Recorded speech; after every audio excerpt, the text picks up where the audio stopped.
This video is part of a larger and much longer critique of Spider-Man Far From Home. If you'd like to watch the full critique, click the link in the description.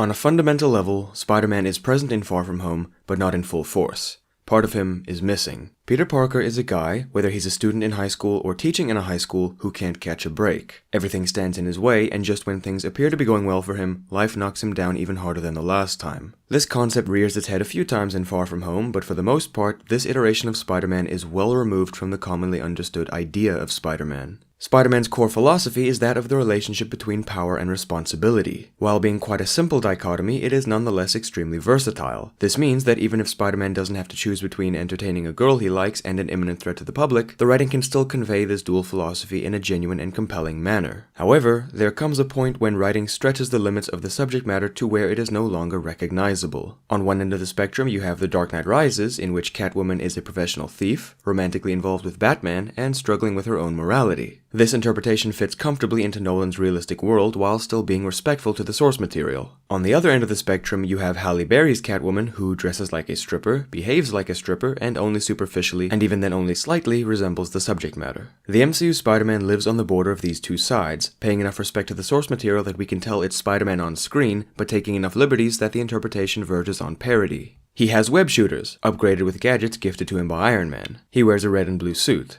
Sometimes. He likes a girl named MJ, who's nothing like Mary Jane. He goes to a high school. So? But he's constantly grappling with the burden of his responsibilities. No, he's not. The alternate universe justification still checks out. This is not Spider-Man 616, but rather a version of Spider-Man who was mentored by Tony Stark and has far more technological advancements at play in his identity. But the multiverse justification only goes so far. To be worthy of the title Spider-Man, the character needs to demonstrate undeniably Spidey-esque behavior and philosophy. Throughout Far From Home, it is clear that the writers and director want to tell their own unique story, but are repeatedly forced to remind you that the character is Spider-Man purely for branding purposes. The main character is a superhero who was mentored by a more experienced superhero. He's young, in high school, allegedly wants to keep his identity a secret, but loves taking his mask off in public. Red flag. That's not a Spider-Man-like thing. So, do the writers try to reconcile this with his responsibility?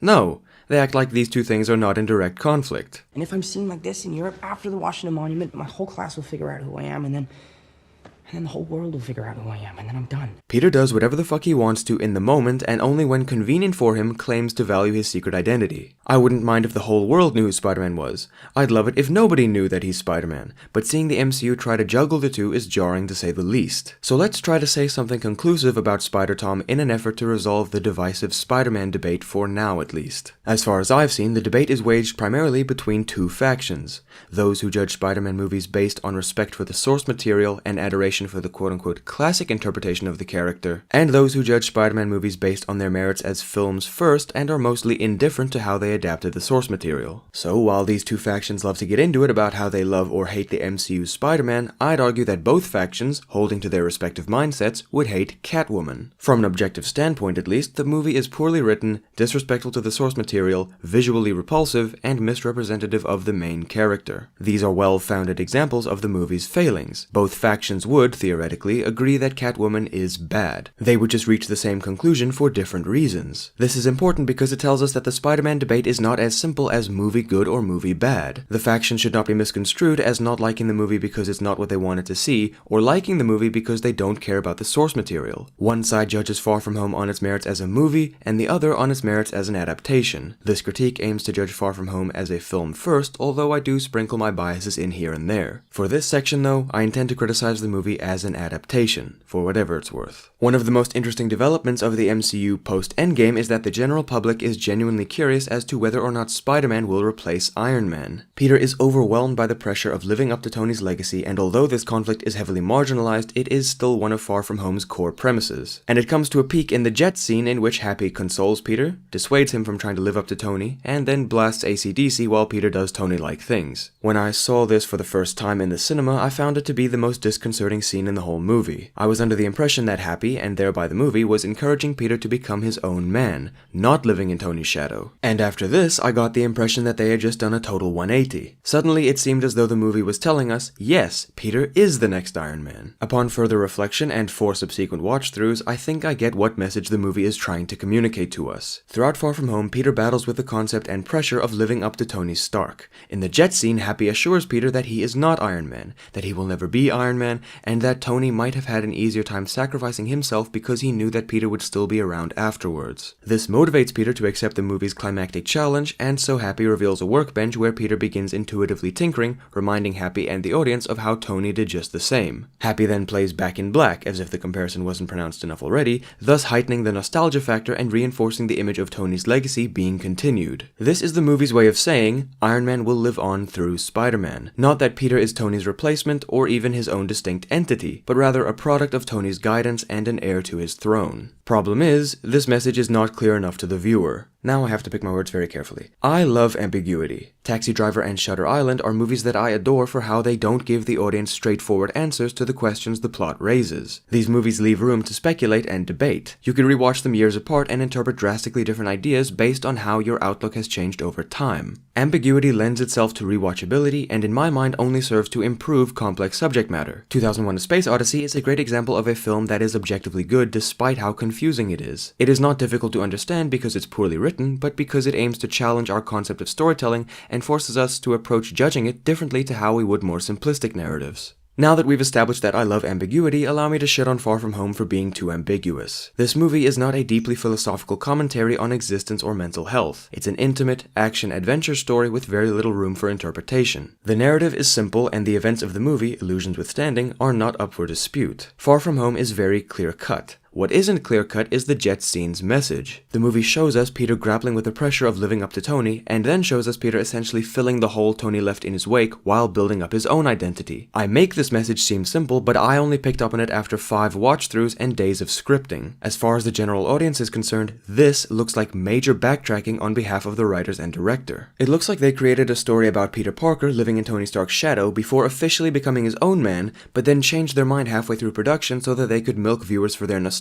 with overt fan service. It looks like the movie didn't know which way to go, so made the best of it and went right down the middle, having Peter become his own character while honoring Tony's memory. And I'm not even saying this is a bad thing. I think the movie remains compelling despite this conflicted messagery, but it does raise the most significant criticism of mine with regards to the adaptation debate. You see, no silver screen adaptation of any comic book character is 100% faithful. Hugh Jackman's Wolverine is too tall. Christian Bale's Batman doesn't do enough detective stuff. I'd even go as far as to say that the MCU should have given Tony's alcoholism more screen time in the interest of being true to the source material. But that's what we have to remember when criticizing adaptations. They aren't 100% faithful, and they are still capable of giving us some of the best stories in film history. They take liberties in order to reconcile the subject matter with their artistic vision, or budget restrictions, or even for no apparent reason. And it could go either way. Could be a smash hit with casuals and diehard fans alike, and it could be dreadful. Point being, taking liberties is not the problem. My biggest criticism of Far From Home as an adaptation is that it's taken so many liberties with the character of Spider-Man that it is now too far divorced from the classic, commonly accepted idea. Spider-Tom does not care about his responsibilities until it's convenient to or too late not to. He does not care about keeping his identity secure, or at the very least, does not put enough effort into maintaining it. He doesn't make mention of his crushing guilt with regards to Uncle Ben's death and doesn't even seem to miss him. He doesn't seem to be going through any financial difficulties, his social life is easy, and most of his persona was handed to him by Iron Man. On the other hand, Spider-Tom is a high school kid who made his first web shooters from scratch. He quips in the heat of battle, has a crush on a girl named MJ, does really well in academics, has a New York accent, and rises to the occasion when faced with overwhelming odds. There is enough here that we can identify this character as Spider-Man, but not enough that he deserves the title, especially considering how Spider-Tom fails to embody the most fundamental aspect of Spider-Man, the responsibility. This is most evident when he ghosted Nick Fury of all people, and went on to deny a world-threatening mission and give Edith to a stranger so that he could enjoy his trip worry-free. This is not Spider-Man. This is Iron Boy, an alternate version of Spider-Man who was mentored by Iron Man, has a shit ton of gadgets, and got over Uncle Ben's death faster than he did Tony Stark's. Iron Boy displayed dangerously irresponsible behavior in Homecoming, and you'd think that he would have learned better by the start of Far From Home, but he uses his desire to go on his trip as justification to neglect even more of his responsibilities. So I hope that he has for serious learned better by the start of the next movie, but it could go either way. Iron Boy fails to capture another essential aspect of Spider-Man's character: Suffering. Now, I know I'm going to have to break this down because at first glance, Peter very clearly suffers in Far From Home. I won't deny that. In my Homecoming critique, I berate the movie for not showing Peter truly suffering and for not having enough consequences. Both of these claims need amending because I was nowhere near clear enough for what I was trying to convey. Firstly, Peter must suffer. This is a fundamental piece of the Spider-Man experience and adds crucial depth to the power and responsibility dynamic. When Spidey blows off a date so that he can save the city, he's using his power responsibly, but suffering for it, because when he inevitably faces that date again, he'll have to explain himself and possibly come to terms with their rejection. This is an overdone example, but you can see suffering at play in all the best parts of Spider-Man's many interpretations. Homecoming does it when Peter gets his suit taken away and when he's stuck under the rubble during the climax. Far From Home does it when Peter gets caught by Brad and for the whole duration of the nightmare sequence. The MCU has occasionally managed to depict Iron Boy's suffering in compelling ways, but that was the easy part. Secondly, consequences. I'm not the only one who's criticized Homecoming for not having enough consequences for Peter, but we need to be clear in our terminology. Peter gets his suit taken away and then gets offered a role as an official Avenger. These are both consequences because by the most basic definition of the word, a consequence is not necessarily negative. So when I say that the MCU's Spider-Man needs more consequences, I mean that he needs more bad consequences, dreadful consequences, terrible consequences, anxiety-inducing, tear-jerking, life-altering bad consequences. Spider-Man does not get an easy ride. He doesn't even get a neutral ride. Life is mostly hell for Peter Parker, but at the end of the day he still faces adversity because he has too much of a responsibility not to. Despite being an everyman with a job, girlfriend, maternal figure to care for, and numerous unpredictable external pressures, and despite the universe conspiring to make his life miserable no matter how responsible he is, Spider-Man keeps on going. He endures the suffering and he lives with the consequences of his actions because if he doesn't, he might just add another Uncle Ben to his conscience. To be fair, the MCU does allow Iron Boy some suffering, but does not give him nearly enough negative consequences. He finishes Far From Home's story with little more than a limp,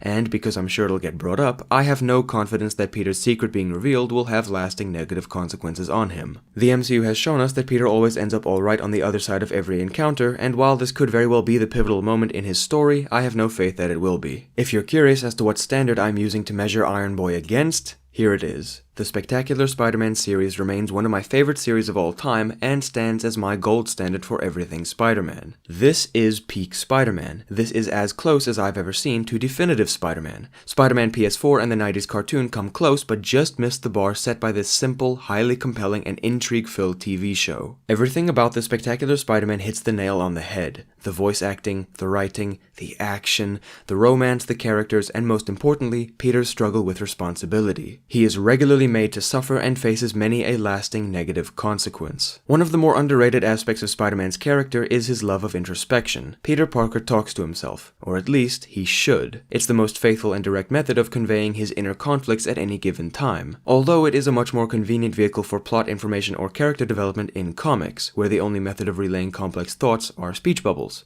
Or thought bubbles. Spidey likes to think to himself a lot too. Spectacular Spider-Man hit a home run in this regard as well, never shying away from having Peter agonize over his dilemmas in speech and in thought. In fact, most iterations of Spider-Man prominently feature Peter's thoughtful tendency, but not Iron Boy. In Homecoming, he had Karen, which basically subverted the need for introspective narration or exposition. He could essentially talk to Karen as though she was his conscience. I thought this was a neat new direction to go in, but since Homecoming, Karen has been nowhere to be heard. So in the absence of Peter's own thoughts and an AI to back and forth with, the MCU gave us nothing. Yet another blatant departure from the character's well-defined makeup. The Spectacular Spider-Man brilliantly embodies the Spider-Man ethos while not being afraid to take creative liberties. Iron Boy does just enough to embody the Spider-Man ethos that we can recognize it as Spider-Man, but so little that it is arguably a different character. And that's not a bad thing. It doesn't necessarily make for a bad movie or a bad adaptation, but it is not Spider-Man. And that's the distinction I think both sides of the debate should come to terms with. This isn't Spider-Man. He is an alternate version of Spider-Man, so much so that he might as well be a bizarro parody of Spider-Man. But he is a strong character. Tom Holland is an excellent actor and plays the role of Iron Boy beautifully. This character is well written, logical inconsistencies withstanding, and is compelling to watch, but is not Spider-Man. As an adaptation, Far From Home gets 6 out of 10 from me. Mysterio is the movie's biggest selling point for fans, and there are many Spidey-esque moments throughout. But the writing failed to faithfully integrate Spider-Man's philosophy of responsibility into the text, and failed to show Peter dealing with negative consequences of significant events, past or present. The good news is that Iron Boy's story is not over and may yet deliver the icon Marvel is totally capable of molding out of this blossoming young hero. Peter is coming into his own in the MCU. We are now past the point of inexperienced, naive Spidey, whose character missteps can be justified by claiming that he's still learning. Peter has overcome the pressure of living up to the memory of Tony Stark. He made his own suit, thereby symbolizing the construction of his own distinct identity. I really hope that that identity is far more Spidey-like than what the MCU has given us so far.